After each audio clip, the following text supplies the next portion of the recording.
हरिओम प्रिय दर्शकों, यदि आपकी वृषभ राशि या वृषभ लग्न है तो इस वीडियो को पूरे ध्यान से देखिएगा, समझिएगा। इस वीडियो में हम समझने वाले हैं, जैसे कि आपने थंबनेल में पढ़ा कि ब्रह्मांड में बहुत बड़ी हलचल होने वाली है ना। ग्रहों का असली खेल शुरू होने वाला है।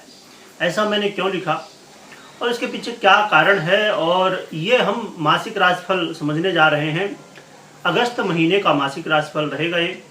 अगस्त के महीने में 9 के 9 ग्रह आपको क्या रिजल्ट देंगे, क्योंकि जब आप अलग अलग ग्रहों का परिवर्तन या किसी भी तरह की वीडियो देखते हैं तो आपको कई बार कंफ्यूजन हो जाता है कि कोई ग्रह अच्छा दे रहा है प्रभाव, कोई बुरा दे रहा है।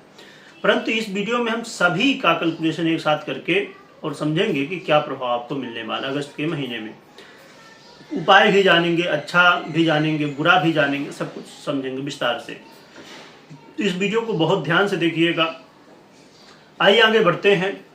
और ब्रह्मांड में बड़ी हलचल क्यों हो रही है, क्योंकि प्रिय दर्शकों 9 के 9 ग्रह अपनी स्थितियों में परिवर्तन करने जा रहे हैं।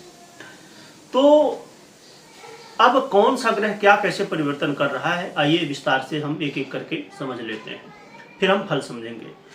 तो हम सूर्य से शुरू करते हैं। तो सूर्य 16 अगस्त को अपना परिवर्तन करेंगे और अपनी ही राशि सिंह राशि में प्रवेश कर जाएंगे।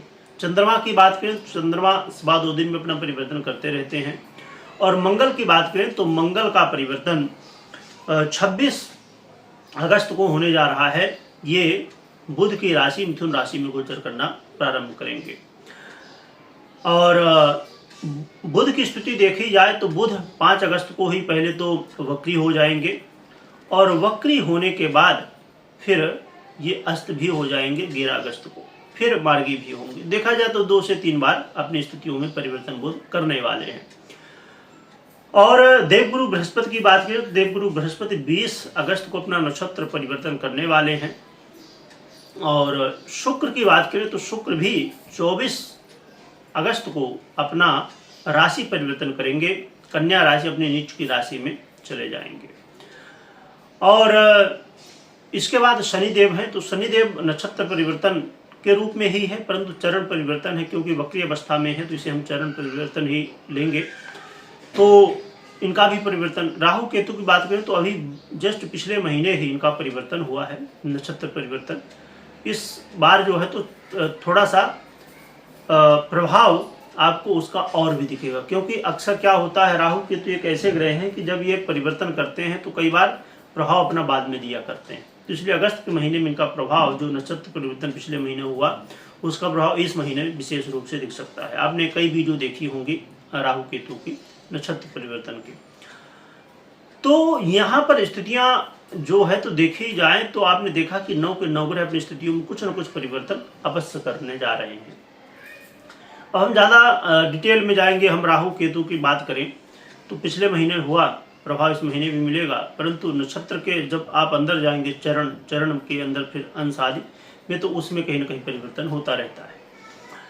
तो आइए समझते हैं आपकी प्रभाव क्या मिलेगा। तो देखिए, स्वास्थ्य की स्थिति यदि देखी जाए वृषभ वालों के लिए तो स्वास्थ्य की स्थिति बेहतर है। स्वास्थ्य में कोई खास समस्या नहीं देखने को मिल रही है, परंतु हाँ, थोड़ा सा आपको योग प्राणायाम करते रहना चाहिए, जिससे स्वास्थ्य थोड़ा और भी ज़्यादा बेहतर होता जाए। क्योंकि आपको ये देखिए, यहाँ पर थोड़ा एक समस्या जो विशेष रूप से देखने को मिल सकती है, हो सकता हो रही हो समस्या, क्योंकि ब्लड से संबंधित समस्या खासकर आपको विशेष रूप से देखने को मिल सकती है। तो इसलिए योग प्राणायाम करते रहेंगे तो स्वास्थ्य स्थितियाँ जो है। तो अब हमेशा देखिए क्या होता है कि जब आप स्वस्थ हैं, आपकी बहुत अच्छी बॉडी है समझिए, ठीक है, परंतु यदि आप स्वास्थ्य का ध्यान देना बंद कर दें तो फिर अपने आप ही स्वास्थ्य खराब हो जाता है। इसलिए स्वास्थ्य का ध्यान दीजिए, भले स्वास्थ्य सामान्य रहने वाला है। अब हम बात करें विद्यार्थियों की, तो विद्यार्थियों के लिए स्थितियां बहुत श्रेष्ठ नहीं है। विद्यार्थियों को इस समय थोड़ा सा चिंता करने की आवश्यकता है, और खासकर जैसे शुक्र का 24 को परिवर्तन हो जाएगा उसके बाद विशेष रूप से, और बुध की स्थिति भी इस बार 11 के बाद अस्त हो जाएंगे।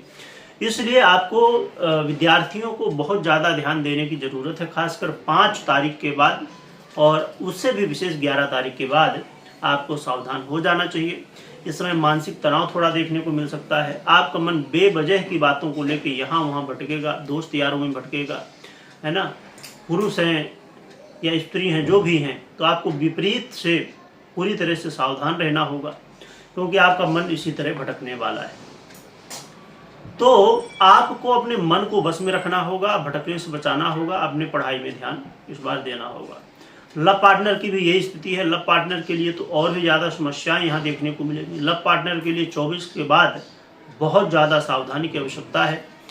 इसमें डरने की बात नहीं, इसमें सावधान रहने की आवश्यकता है। इसमें बेवजह की बातों को लेकर आपका वाद विवाद होगा, कोई तीसरा व्यक्ति भी आपको सलाह देगा और उसके चक्कर में आपका रिश्ता खराब होगा। तो यहाँ लव पार्टनर के लिए भी बहुत ज़्यादा सावधानी की आवश्यकता होने वाली है। और जो शेयर मार्केट इत्यादि में इन्वेस्ट करते हैं उनके लिए भी बहुत सावधान होने की आवश्यकता है। मैरिज लाइफ की स्थिति देखी जाए तो मैरिज लाइफ में आपके दाम्पत्य जीवन में कहीं ना कहीं इस बार थोड़ा अगस्त के महीने में उतार चढ़ाव भरा रहने वाला है, जो कि बहुत ज़्यादा समस्या तो नहीं देखी जाएगी, परंतु हाँ आपको अपने क्रोध को अवश्य कंट्रोल में रखना होगा। यदि आप अपने क्रोध को कंट्रोल में रखते हैं, अपने वाणी को कंट्रोल में रखते हैं, तो दाम्पत्य जीवन एक सामान्य स्थिति में कहा जा सकता है। ना तो बहुत श्रेष्ठ ना बहुत ज़्यादा समस्याएं, परंतु ये तभी संभव है जब आप अपने वाणी को, अपने क्रोध को कंट्रोल में रखें। क्योंकि यदि अपने क्रोध को कंट्रोल में नहीं रखेंगे तो गुस्से में आके आप कुछ भी बोल जाएंगे और उसकी वजह से बात विवाद की स्थितियाँ, ऐसी बातों को लेके जिनका कोई मतलब नहीं होता है, ऐसी बातों को लेके स्थितियाँ गड़बड़ हो सकती हैं। तो इसलिए दाम्पत्य जीवन मैरिज लाइफ में भी आपको अपने स्वास्थ्य मैरिज लाइफ का विशेष रूप से ध्यान रखना होगा। और व्यापारियों के लिए देखा जाए तो व्यापारियों के लिए स्थितियाँ 24 अगस्त तक बेहतर है। 24 अगस्त तक आपको लाभ की स्थिति देखने को मिल ही रही होगी, क्योंकि ये स्थितियाँ पहले से बनी हुई हैं। परंतु 24 अगस्त के बाद थोड़ा सा आपको सावधान हो जाना होगा। खासकर यही बात जैसे मैंने अभी मैरिज लाइफ के लिए बताई कि आप इस समय विशेषकर आप अपने वाणी से अपना नुकसान करेंगे। आप हो सकता है किसी ग्राहक को या किसी डीलर को, किसी को कुछ आप ऐसी बातें कह दें जिसकी वजह से वो बुरा मान जाए और फिर आपका व्यापार कहीं ना कहीं उससे प्रभावित हो जाए। तो इसलिए आपको इस समय 24 अगस्त के बाद बहुत ज़्यादा ध्यान रखना होगा।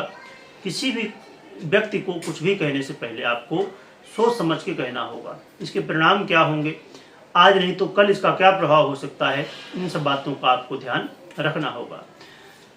और इसके अलावा देखा जाए तो यदि आपके जॉब की हम बात करें, करियर की बात करें, तो जॉब में स्थितियां ठीक हैं, जॉब में स्थितियां सामान्य कही जा सकती हैं। परंतु एक तरफ धन लाभ की स्थिति भी बन रही है, तो आपको धन लाभ भी होगा। यानी देखा जाए तो कुछ न कुछ मार्ग ऐसे आपको खुलेंगे, देखने को मिलेंगे जिससे आपको धन लाभ होगा। परंतु हाँ, थोड़ा सा आपको अवश्य ये ध्यान में रखना है कि आलस्य नहीं करना है। आलस्य यदि आप नहीं करते, इससे बच जाते हैं, सही रास्ते में चलना है, तो आपके लिए करियर में स्थितियाँ ठीक कही जा सकती हैं। यानी कि 50-50 की स्थिति हम मान सकते हैं। और देखा जाए तो ये जो मार्ग कहीं ना कहीं आय का खुल रहा है, वो इसीलिए खुलेगा यदि आप आलस्य नहीं करते हैं तो, नहीं तो इसमें भी संभावनाएं फिर गड़बड़ा जाएंगी। इसलिए आपको संभावनाओं में काम करना है। यानी कि आपको ये नहीं सोचना है कि ये काम भी लग रहा कि हो पाएगा कि नहीं हो पाएगा। ऐसी स्थिति यदि दिख रही है कोई भी काम में, तो आपको ये नहीं सोचना है कि नहीं होगा, ये सोचना होगा और उसके लिए मैं कर्म करूँगा। बस मेरा कर्तव्य क्या है, मेरे हाथ में क्या कर्म करना, मेहनत करना, तो मैं वो करूँगा। यदि इस बात को आपने ध्यान में रखा तो आपके लिए काफ़ी अच्छा फिर माना जा सकता है। तो देखा जाए तो वृषभ वालों के लिए ये जो अगस्त का महीना है तो मिला जुला कहा जा सकता है, ना बहुत अच्छा ना बहुत खराब, है ना। सावधानियों को साथ यदि आप आगे बढ़ते हैं तो स्थितियां एक बार संभाली जा सकती हैं।